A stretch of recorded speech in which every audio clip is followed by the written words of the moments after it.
Восточно-Сибирском образовательном холдинге начались защиты дипломных проектов. 26 мая состоялась защита выпускных квалификационных работ по специальностям экономика и бухгалтерский учет, операционная деятельность в логистике и земельно-имущественные отношения.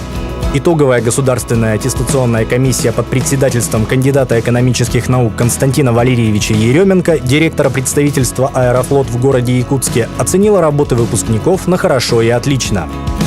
То, что вы получили здесь, это отправная точка, это тот момент, откуда ваша карьера, ваши знания и ваши будущие навыки должны превратиться в опыт, который поможет вам строить вашу дальнейшую судьбу, вашу дальнейшую жизнь.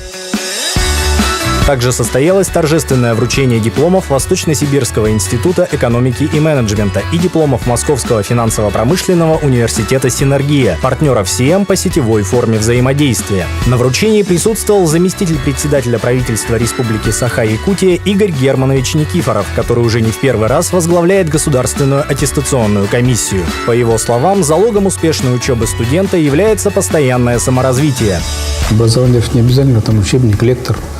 Это прежде всего внимательность, любознательность, это определенный тренинг для себя, для того, чтобы себя прокачивать определенной информацией. И главное, чтобы потом у тебя была на базе этой информации хорошая реакция в ситуациях, которые или же ты где-то научился их, или прошел жизненный опыт свой. Потому что по-другому реакция правильно не срабатывает. Я дипломировался и смотрел на своих сокурсников, и как сейчас люди дипломируются. За кого-то радуешься, кому-то завидуешь, потому что по-хорошему, что он действительно, как от зубов скакивает. Видно, что человек горит всем этим.